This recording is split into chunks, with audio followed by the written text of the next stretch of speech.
Okay, well, it is truly Wednesday, April 21st, 2021. This is Alan Gassman. I'm presenting here with my friends, Dr. Luce Randolph and Jesse Turtle.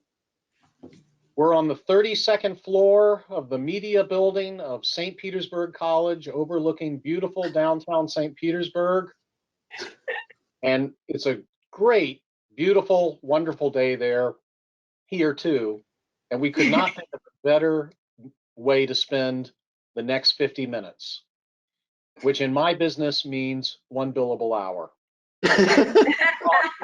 We're going to talk about some really important things here. Especially, we're going to talk about how you educate 30,000 people during the COVID virus and how you do it on a very reasonable budget. And I hope that a lot of you who have joined us have attended SPC and have had relatives, friends, and loved ones attend St. Petersburg College. Because this is not just a normal university, and it's not just a normal college. It has been a mainstay for hundreds of thousands of people to get an affordable education near where they live.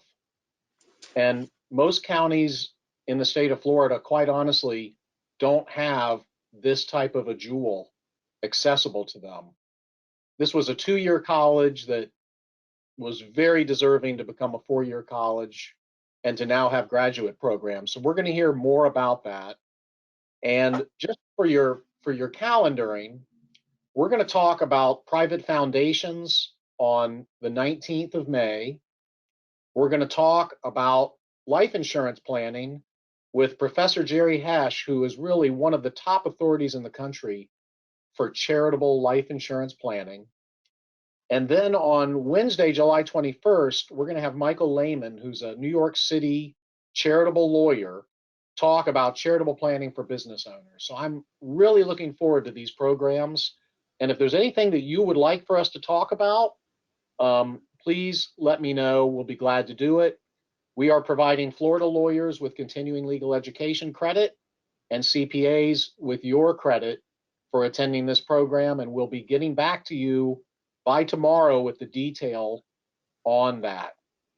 So Luz or Jesse, do you want to just give a little bit of intro?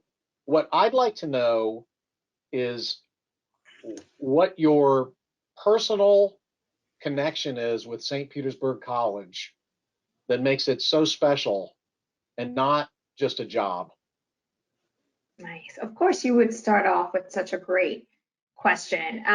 First, thank you everyone for joining in and taking your next 50 minutes or one billable hour, as Alan likes to say, to join us in this session. This is a great partnership between Gassman and SPC, and we're just excited that you're taking the time to be here today.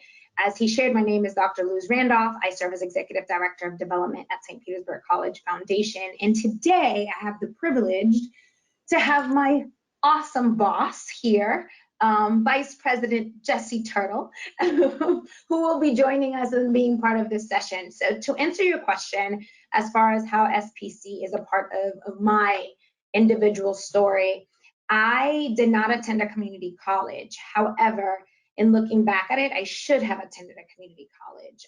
I was 17 years old when I got to college, so I was pretty unprepared to witness all of college experience, but also I was the first in my family to attend college. So having a community college environment that could have really assisted me and guided me and sort of held my hand and provide that wraparound service in a smaller manner would have been definitely helpful. And although I attended a great institution and for most will consider successful, I think that a community college is such an integral part of the community because it is exactly what it does. It not only educates and provides different types of education, but it really does help raise, right?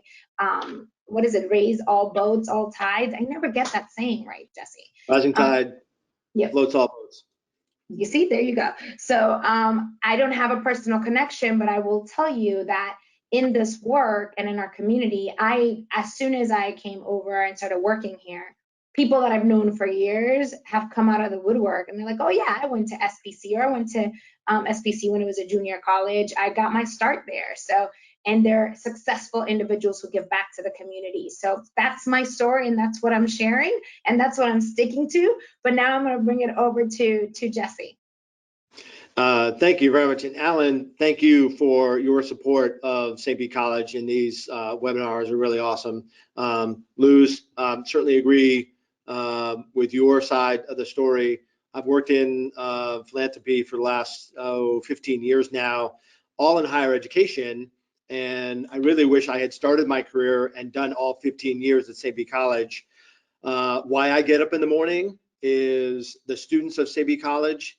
Now, the local other higher educations, I've worked at Eckerd College, I've worked at USF and USF St. Pete. So those are the other, higher ed entities. And this is the place where I feel the most satisfaction, because the students at St. Pete College, the philanthropic investment that you make has a higher impact because of the students that we serve.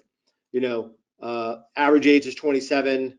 The majority of our students have children. They're working adults. They're trying to, better themselves, be that example for their families.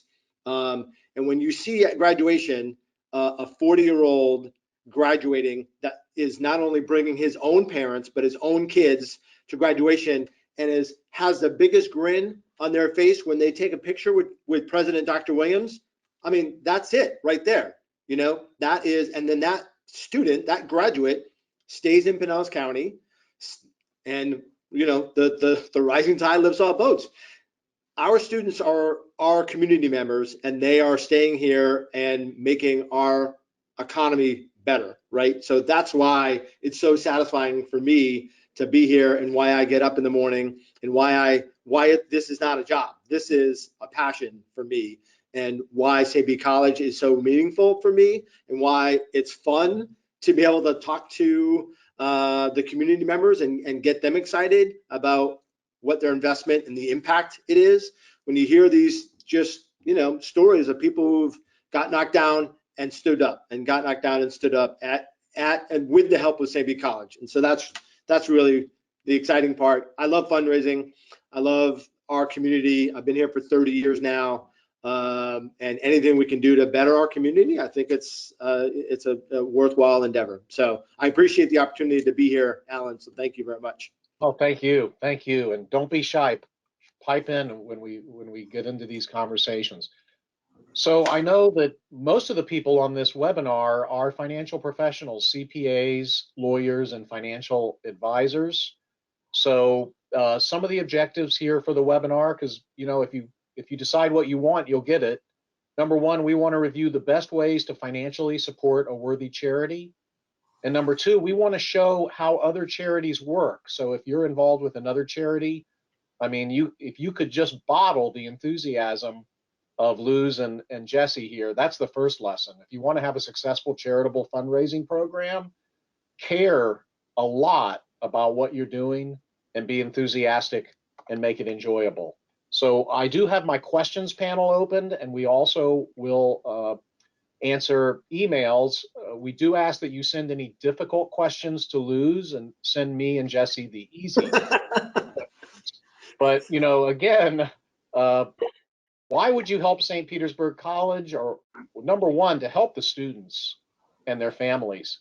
I mean, you may not care that much about St. Petersburg College, but let me tell you, you can sure care about a student who would receive a scholarship that you could fund.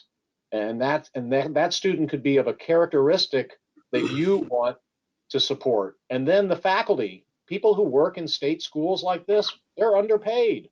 So you can help the faculty in any way. And then, of course, the most important reason to give is your own well-being. There are plenty of scientific studies that show that people who donate get a helper's high, they have better health, and they have better financial results. Some of my most wealthy and successful clients told me that they never really had their really good luck or made their really good financial hits until after they started donating generously. That there's something in the universe, something in the cosmos and in the fabric of the universe that what goes around comes around. So Luz, what is your normal elevator speech here? I know we've got a couple slides here, or 3 slides that you gave us. What's your normal elevator speech that you would make, or that if I was a CPA or a lawyer on one of your committees, that I would make to a colleague or to a client to help them understand how to be more generous? Sure. So I think, Alan, it's exactly what you said, in particular to that, not only that giver's high, but the opportunity to really invest back in the community, right? And in particular, when we're talking about St. Petersburg College, is, as Jesse shared, our students are here and they're coming back to stay here. So they really are invested in our community and are building our economy. So for me, when we're having conversations, whether it's with a donor, a current donor, a prospect, or even any financial advisor or professional, we really talk about what we can do for them, right? Which is changing the lives of students, but also essentially changing the way our community is seen and how the impact of changing that student's life, or allowing or supporting research from faculty, can really help and change the outcome in our immediate community, and eventually grows outside of that, right? Because while our students stay here, the impact, the research, the work, all of the things that are happening within this college are changing not only Pinellas County, but the state and the country. We have an incredible amount of alumni that are from here that have made such great contributions to this country. And it all started through SPC, and some of them, most of their lives have been changed by the support of someone who randomly said, I want to do a scholarship, or I want to leave a will and help support St. Petersburg College. So that's really how I take on that discussion. And I know that Jesse, as someone who's been doing this for quite some time, but also has been in the college a little longer than I am, takes that route as well. But Jesse, anything else you share with our donors or prospects? Yeah, so that elevator speech, and I've often said, to have an elevator speech for St. Pete College, you need that 32 story building, because we do so much. So kind of after connecting with someone and they're interested in being engaged with the college, I think those conversations are what type of gift would you like to make, if it's $1,000, or I think sometimes someone thinks, oh, well, I'm not, the Bill Gates, right? So what kind of difference can I make? And that's where you have some of these different conversations about, well, you can make an annual gift with cash. You could think about, putting us in your estate plans with, just a cash gift within that, or leaving property, so we just kind of have some of those conversations about, oh, I didn't realize I could make a gift through insurance, or I didn't think I could, the college could be a beneficiary of that IRA account, right? So we start to have some of those conversations when, a donor or, somebody who's interested is, well, what can I do? Like, well, here are the different avenues. So that's kind of the elevator speech kind of forms into that conversation about, what do you want to do now, and what do you want to do continue while, when you're not here. So I often have kind of a double conversation. What do you want to do now? What's the impact you want to do now? And how do you want to have that sustainable within your estate plans? And so there's obviously lots of different ways to do that. And we just kind of explore and find out what's best for the donor. So our philosophy is donor first, right? It's all about the donor. Our conversations about what the donor is. And if there's not a fit with St. Pete College, maybe I can connect you with somebody else in the community that is a better match. And so I'm more than happy to have that conversation. I can guarantee you there's probably something that's going to be a good fit, but if not, there's plenty of organizations in our entire community that need our support. So it's really, we take a donor first approach with philanthropy. That's great. So how do you describe a charitable remainder trust? I thought that was your job, Alan. Well, this is Luz's slide. This is my slide. So really, a lot of this is Alan's job, and it's something that I learned even more on in one of his books. So I won't steal his thunder when it comes to his books, but a lot of the conversations that I've had, and more recently than ever, is trying to explain to our donors who are not familiar, right? Because as Jesse shared, it's a double whammy. We want to talk to them about what they can do now versus what they can do later. And some donors are prepared and ready to do or have an understanding of charitable remainder trust. And for us, it's trying to let them know, look, you can receive income for life, and the remaining funds or remaining assets can be given to an area that you care for, like SPC. But when we talk about them, I know for me, I really try to go back to, especially if it's a prospect or a donor who I know really is doing most of their work through a financial advisor, going back to them, right? Because we're very careful as fundraisers.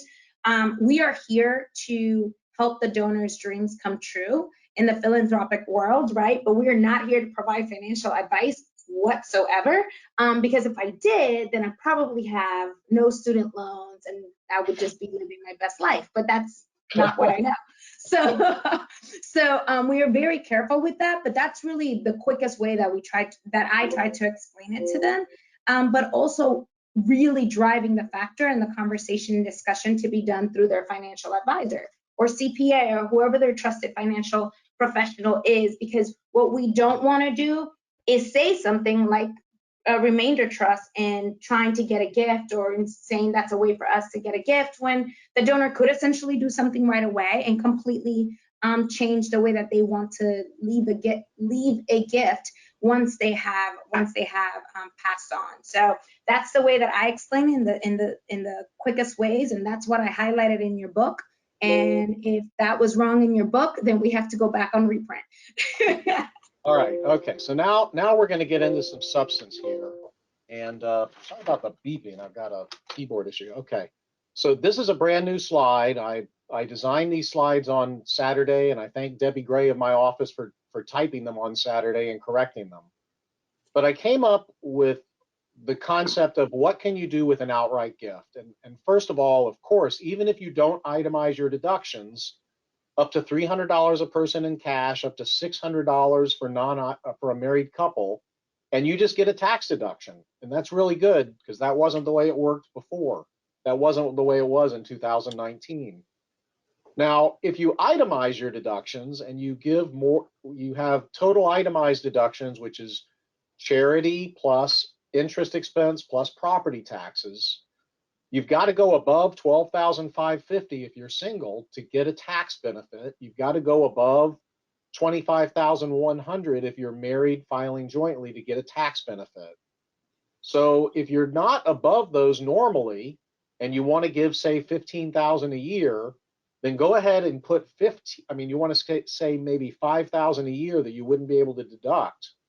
Well, this year, go ahead and put $15,000 or $20,000 into a donor advised fund, or possibly SPC would have a fund you could put the money into and get your $20,000 tax deduction. You're well above the itemized deduction amount, and then you can dole the money out over time. So if you itemize, you should talk to your CPA, as long as you're going to talk to them, because your return is due May 15th. Ask them how much you would have to give before you would save in taxes, and then think about giving a lot more. You could put it in a Schwab donor advised fund or a Vanguard donor advised fund, and then you get the deduction when you put it in the fund, and then you get the pleasure when you transfer from the fund to St. Pete College. Now, the third outright gift, very important, because we have a lot of senior citizens who are very, very generous, is if you're over 70 and a half, instead of taking your minimum distribution from your IRA, you can just let the IRA give that money directly to the college, and then you don't pay any tax on it. And it's simple. And you can do that with up to $100,000 a year.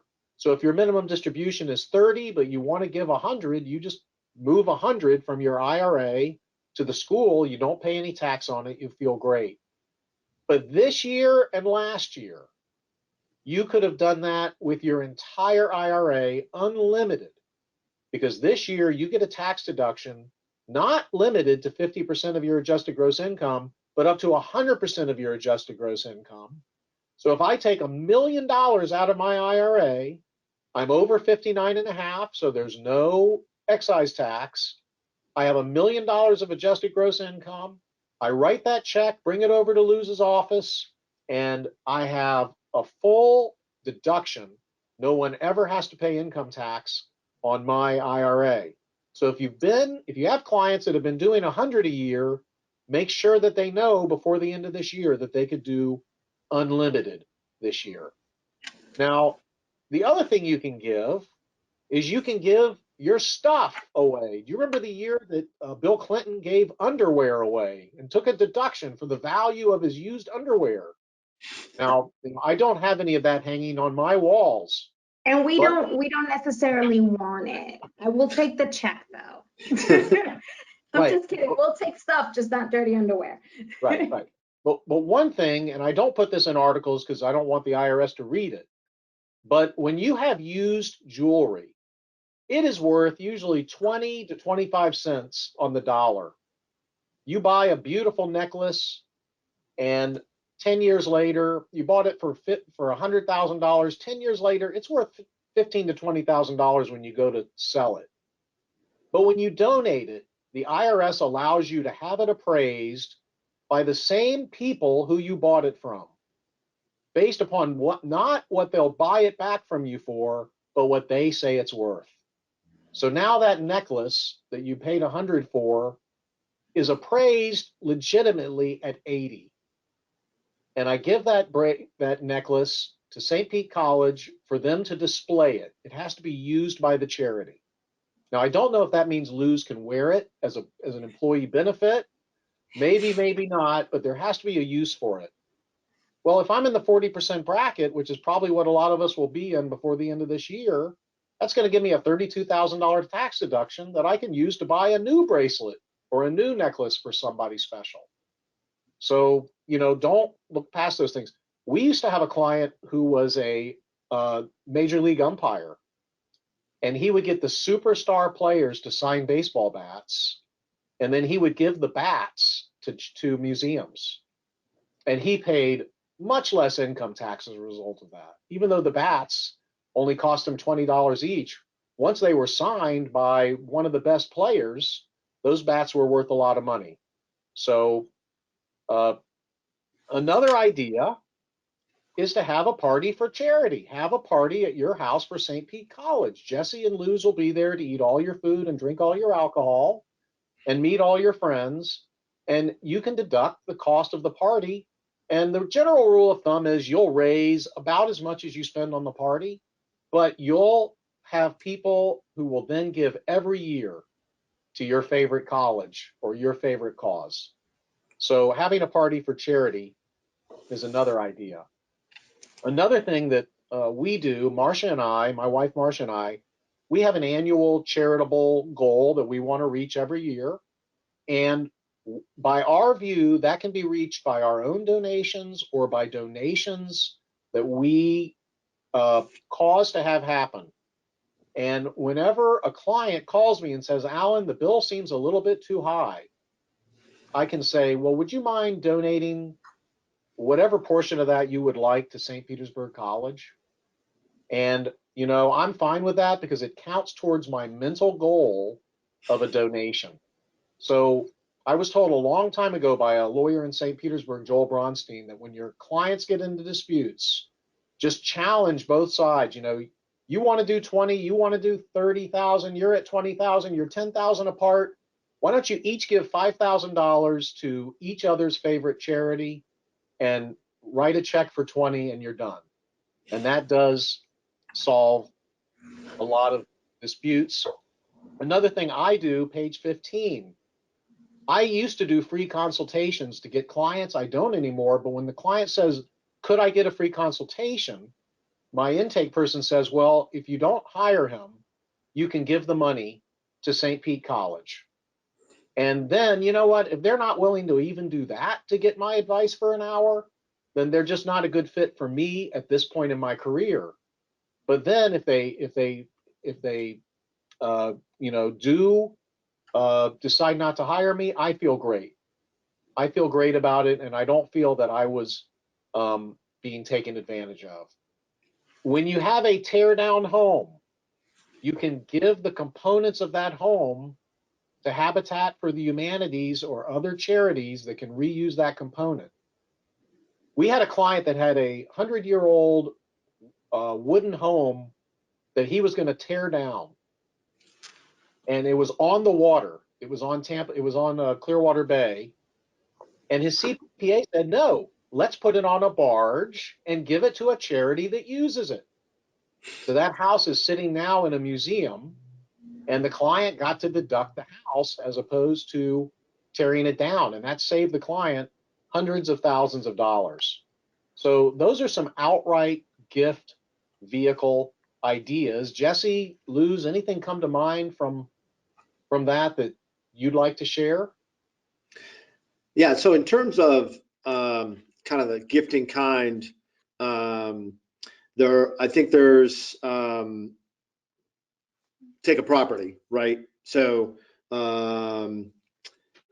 you can designate, I think, and Alan, you'll probably have to help me. I think there's a tax, there's a length of time that we would need to keep that. So say, I think it's 3 years, and I could be wrong. So having the discussion of, hey, we'd like, we want to, we'd like to gift this property or this house to the college, and we essentially kind of have a conversation of where would you like, what the intentions are, right? So if it's, hey, we want you to turn this house into a museum, we obviously just need to make sure, a museum of science, that fits within the mission of the college, and we have that conversation. So if it does, great, we set up an agreement essentially of how this is going to work in perpetuity.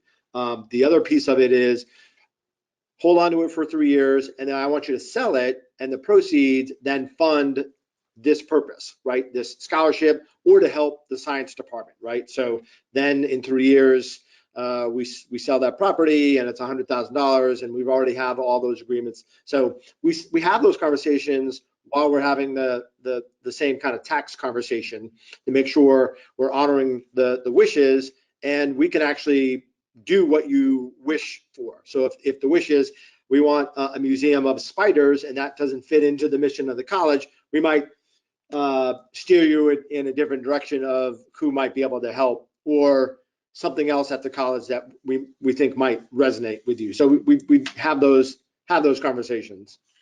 And it's not at all unusual to have what's called a bargain sale, where you have a property that's appraised for $1 million, and you get the college to buy it from you for $500,000, and you get your $500,000 from the college, maybe a note, maybe it's cash. You pay the tax on half of the profits you would have had, and the other half you get a tax deduction for. And then if the college sells it within 3 years, then it's reported to the IRS, and then the IRS may show up and say, hey, this was appraised at $1 million. The college sold it for 800. What happened? Was it really worth $1 million, or was it worth 800? And that's where that 3-year rule is. Let's mention also, you can have a property that you completely depreciated, and then you can donate it to charity and get a complete deduction for the fair market value of the property. So you're really getting 2 deductions. One, you depreciated the whole building, and now you're getting a tax deduction for giving the property to the college, or you can give it to your own private operating foundation, which can then essentially give the rent money to the college to pay for scholarships. You can be involved in the scholarship selection and oversight, get that deduction, keep controlling the building. Some people don't like to let go of their buildings, but still get that tax deduction while you are controlling the building. Now I'm going to go straight to death now, which is just a great topic if you're a funeral director or an estate planning lawyer. And we see in Pinellas County especially, and organizations like St. Pete College, just wills that come across, and people who you didn't even know, who usually don't have children, will leave their estate to charities, and it's a really great thing, and we draw a lot of those wills up for people. But to leave money directly is not always the most efficient thing. For example, if I have $1 million or $2 million estate, and I say I leave $100,000 to St. Pete College, that's fine. There's not going to be an income tax deduction for my estate when the 100,000 goes to St. Pete College. So how about if I do this instead? I'll say I leave my $2 million in trust for my son and daughter, but the first 100,000 of income, or the first 120,000 of income, goes to St. Pete College. Well, now my son and daughter have saved the income tax on $100,000 that they would have had to pay because the income is going to St. Pete College. Now, third, I have people come in and they have a provision. I leave $1 million to a charity like St. Pete College. And then I say, well, where's your IRA going? Well, my IRA is worth $1 million and it's going to go to my daughter. Well, you realize your daughter is going to pay income tax on $1 million. Why don't you leave your IRA to St. Pete College and leave your daughter $1 million? And then they say, oh yeah, that's a good idea. So remember, your IRA, if you're subject to estate tax and income tax, your IRA, much more than half of it is going to the government. But if you leave it to St. Pete College or another charity, it's all going to go to the charity. And if you leave it to your daughter as trustee of a charitable foundation, there'll be no tax and she can dole it out if that's what you want to do. Alan, let me jump in there, and I know because I've had a lot of these conversations about estate gifts, and we have had plenty of gifts that have come in that we didn't know, right? So there is someone who, maybe a former faculty member or someone who lived by the college and was just saw all this, the activity, and we didn't know, that we were in their estate plans. The advantage of even someone who we know of and who is engaged, or someone who we don't, the advantage of kind of letting us know what that, I know some people are maybe nervous about letting us know what those numbers are, but when you do, the college is able to count those numbers in our fundraising numbers. The most important part is the thanking. So we are able to make sure that where you want the money designated at the college is articulated, and say it's $1 million. We have a legacy society, which we've actually just renamed in honor of Helen Leslie, who is our oldest living alum. April 7th was her 100th birthday. So nice. We're honoring her, and our legacy society is now called the Helen Leslie Legacy Society. And we have events and we have stewardship opportunities. And so if we don't know, then we're not able to include you in all those activities and events, and to say thank you and to show you the success stories of what your funds are going to do when you're not here. So we get to thank you while you're here versus thanking you when you're not here. So I know everyone's maybe not as comfortable at sharing that information, but when you do, you're then engaged in the life of the college while you're here. You get to, here's $1 million in my estate, and now you're being treated like $1 million donor because you are, right? And so we get to then celebrate your gift now while you're here, and have all those great conversations and invite you to events and get you to meet students and the president and the faculty members and be part of the life of the college while you're here versus, just thanking you while you're not here. So that's the advantage of having those upfront conversations ahead of time and what those dollar amounts. It doesn't have to be exact to the penny, but then we're able to just say thank you and celebrate you while you're here, or your family, include your family. That's the great part of that whole process. We get to just say thank you and celebrate you, and if you're here for 20 more years, that's awesome, right? Then you're part of the life of the college for those 20 years versus just getting a letter in the mail and here's $1 million. Sorry about that, my ringer. Okay, is there a minimum amount that needs to be put in a will or trust to qualify for that? And can it be on the contingency that my spouse would not survive me, for example? Yeah, I mean, certainly, you can do it in any way that's best for you and your family.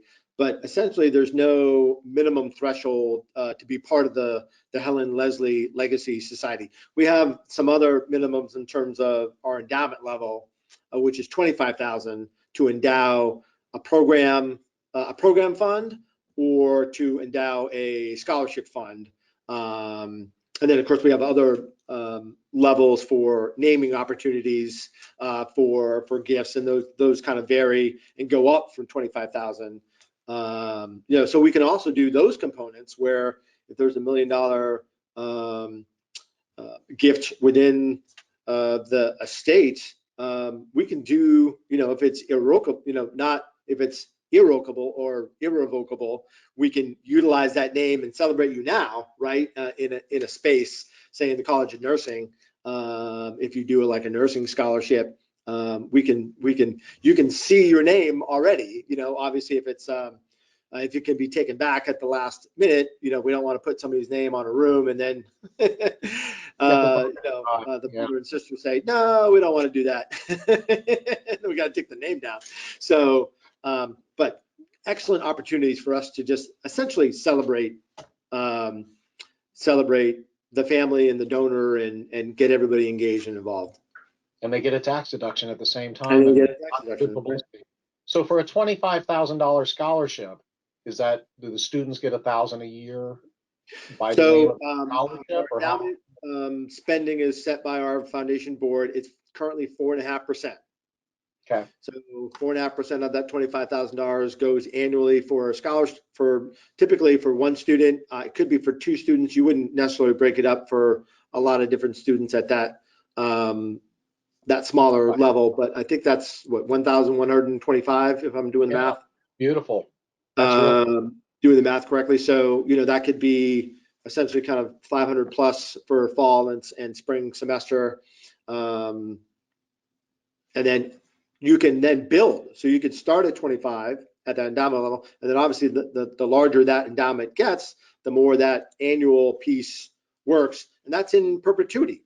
And, it's the Luz Randolph scholarship, for women's basketball or for science students. So then we have the conversation of what type of, it could be for any type of student. It could be restricted or with a preference for a particular type of student based on their academic. It could be for a high achieving student. It could be for, and a lot of times it could be for a student who's struggling, right? I want to give a scholarship to someone who's struggling and not, the A+ student. Could be for someone who has financial need or not financial need, someone who is in a particular college and education or nursing. We like the ones that are just kind of a little more broad, because then we know we can award it out and it's not going to just kind of sit there because we can't find that particular type of student. But with the 40,000+ students we have, we can definitely, those are much needed dollars for those students. I mean, I could see, so if my law firm put up 25,000, then there'd be one small, in the paralegal studies school, there'd be one small scholarship in the name of our law firm that I assume that most people who go to that study school would see. Right. It uses a recruiting tool. Right. I feel like that's your first gift. Thank you, Alan. I appreciate that. I got to talk to Marcia about it, but okay, great. We'll have to have a party. We'll have to have a party to we have to have a party for that. So I see a couple of parties in our future. All right, I'm on page 45 now. I do want to talk about charitable remainder trusts because they're just darn interesting and they're really neat. So in green here, you have a charitable remainder unitrust, and the person puts asset into the charitable remainder unitrust, and it can be a low basis asset. So it might be that you have $100,000 worth of IBM stock that you paid $5 for or $50 for, and you don't want to pay the income tax when you sell it. So you put it in the charitable remainder trust, and now the charitable remainder trust can make an annual payment for the entire lifetime of the donor. So if I have a tree, an apple tree, or I guess it'd have to be an orange tree because we're in Florida. I have an orange tree, and I want to give that tree to the university. I want to get my tax deduction. I want my recognition, but I want to keep eating those oranges to keep me nurtured for the rest of my life or for up to 20 years. So I put it in the charitable remainder unit trust. I get a tax deduction because there's going to be a remainder interest going to charity.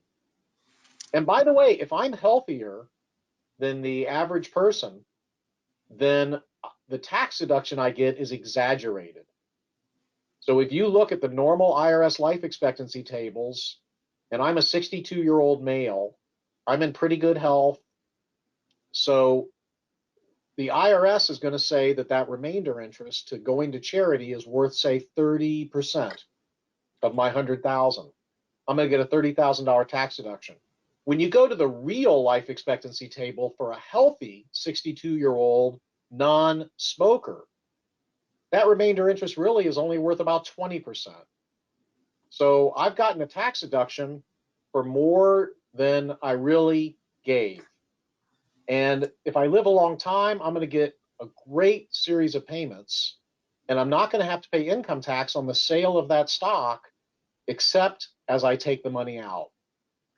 The other instrument is the CRAT, the Charitable Remainder Annuity Trust. Instead of receiving a certain percentage of the assets in the trust every year, I get a fixed annual payment.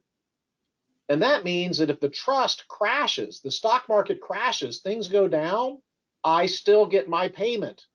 It's the college that takes the risk.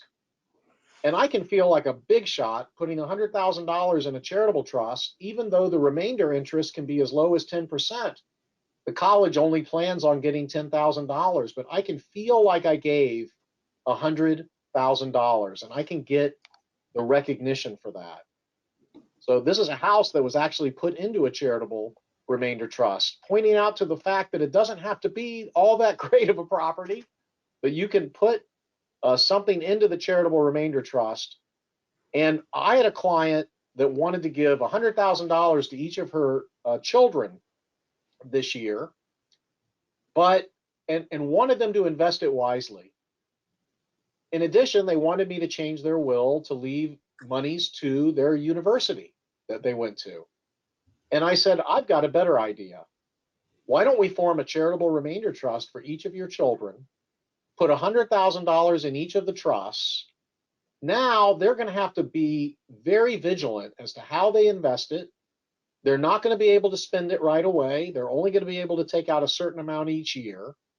Your CPA can ride herd on them. If they misbehave, the IRS is coming after them, as is the university. So this will be a great growing experience for your children. And here are the exact numbers. They have a 55-year-old, a 50-year-old, a 48-year-old, and 40-year-old. They're all going on 18 from a maturity standpoint. And the 55-year-old can take out 11.84% of the value of that charitable remainder trust every year for the rest of his life. And the 50-year-old, 9.64%, 48-year-old, 8.96%. $100,000 in each trust, charitable deduction, $10,000, plus recognition. Now, the alternative would be to give them all only 6.92% of the trust assets each year, and then the tax deductions would be greater. So just an idea, charitable remainder trust as a nice gift. Something that actually can be better and easier than the charitable remainder trust is a charitable annuity. It's easier than a charitable remainder trust. You simply give money or an appreciated asset to the charity, and the charity agrees to pay you back money every year, beginning immediately or beginning in the future. And the rule of thumb for a lifetime annuity is that the charity is agreeing to give you back half of the value of what you gave them, plus the time value of money. But you are healthier than the average American, because the average American that we base these tables on is smoking and drinking a lot more than hopefully you are, and is 300 pounds overweight. You're only 100 pounds overweight. So this is a better arrangement. Also, with a charitable remainder trust, the income comes out to you worst first, we call it. The ordinary income comes out first, then the capital gains. With a charitable annuity, every payment has a part tax-free component. to the extent of the basis of the assets or the cash that you put in to the charitable annuity. So while charitable annuities are often poo-pooed by tax professionals, it's because they really haven't looked at the numbers. And I have some numbers here that one of my favorite professors, Jerry Hesh, put together to show you how a person, especially if they are single, they don't expect to leave anything to their family, and they want to get the maximum payment out and the maximum tax benefit, they may be quite a bit better with a annuity than they will be with a charitable remainder trust. I want to mention, before I ask Jesse or Luz what they think about this, I want to mention something else that I've seen many times for the you advisors. You're going to have a married couple, and believe it or not, one of them is going to be a lot more generous than the other. And one of them just wants to stroke that $1 million check, and the other says, nope. Well, this is when you bring in annuities, charitable remainder trusts, charitable lead trusts, where that objecting spouse gets a benefit. In fact, we just had a discussion about one where an older man and his younger wife were looking at doing a charitable thing, and she just didn't want it to happen until it became a charitable remainder unit trust, which gave her payments for life, regardless of whether they would ever divorce. So, you think about those things. But Jesse, what are your words of wisdom on charitable annuities?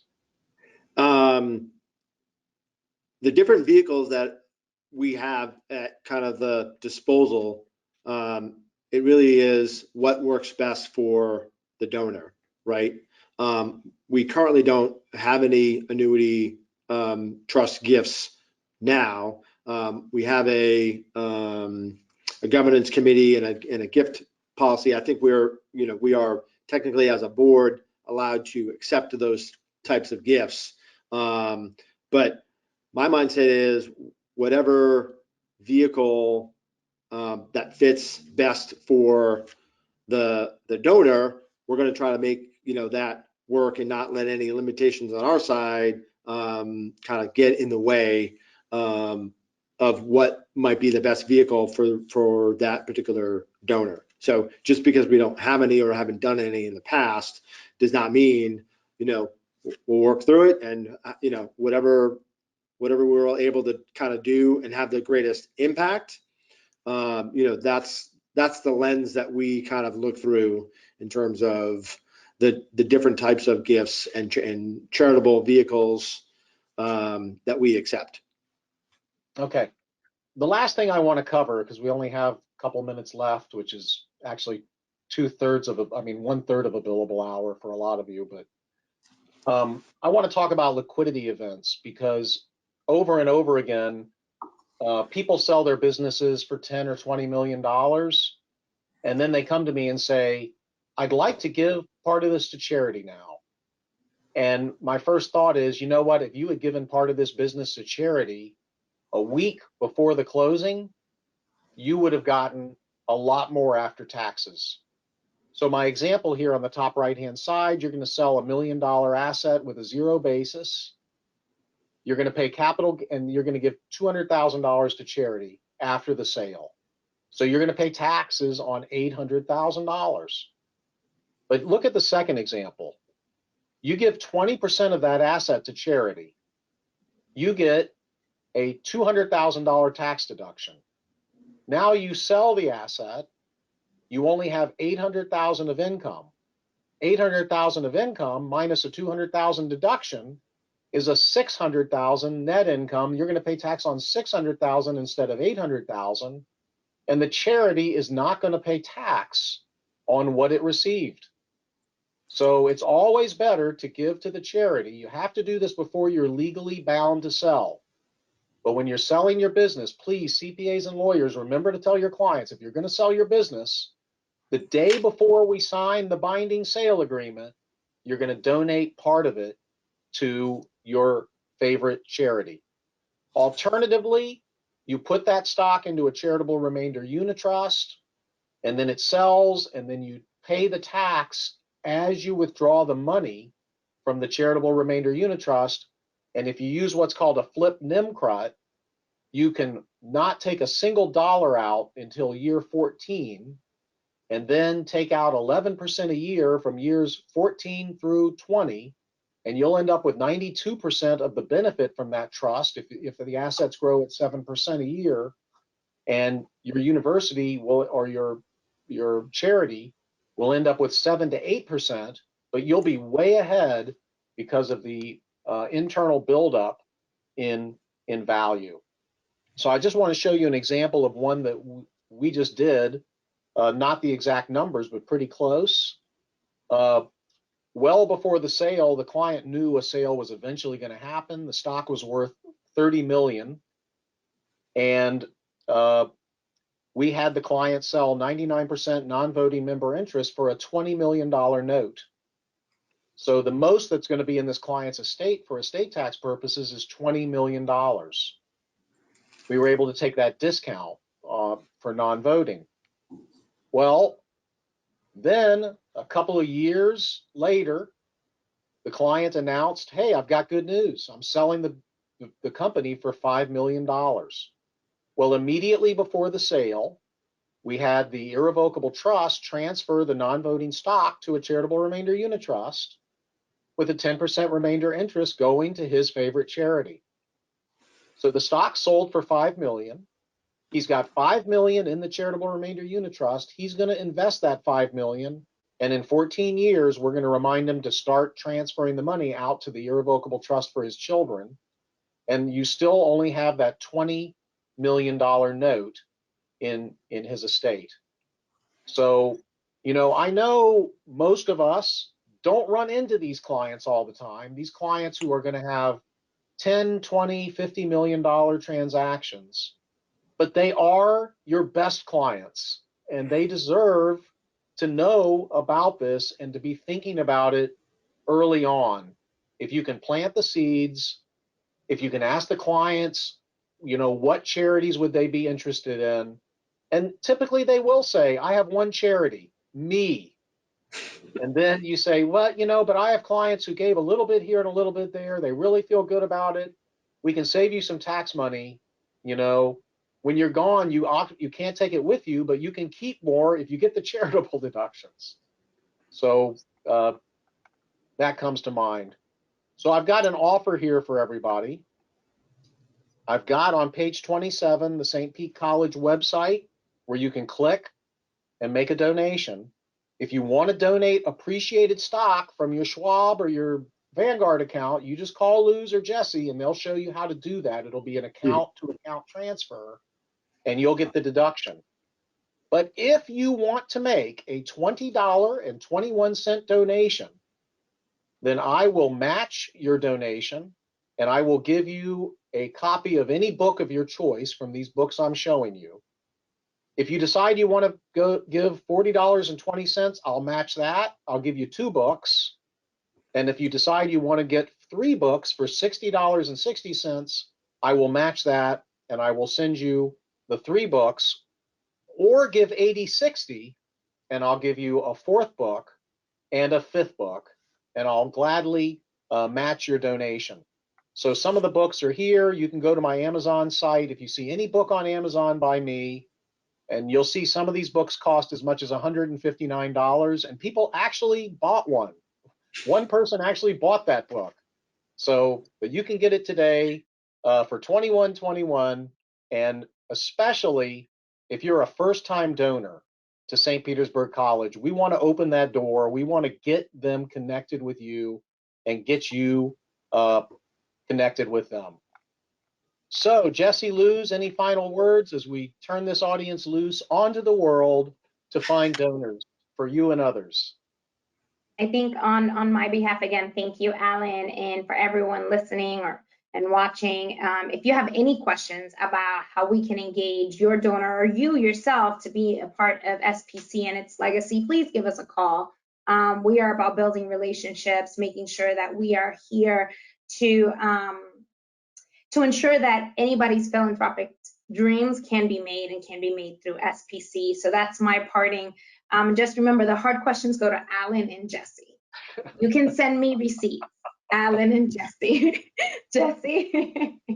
Yeah, thank you very much for spending your time with us today, Alan. Thank you for your wisdom and your charitable heart. I really love your philosophy on the universe and how it works. That's my philosophy. Give it away and you're going to get it back in abundance. So that's just wonderful to hear. We're here to put the donor first, so that's our philosophy. And it is about a relationship. It's not about a transaction. It's not about that one gift. It's about how we can make that connection and how then you see the impact of your investment in the college. So just again, thank you very much for being here and being part of this webinar. Thank you. And I'll see you guys at Marcia's party. And anyone who sends me an email that says RE Marcia's party will get an invite. Thanks very much. Thanks very much. And for all of you professionals, may the rest of your day be billable. Bye.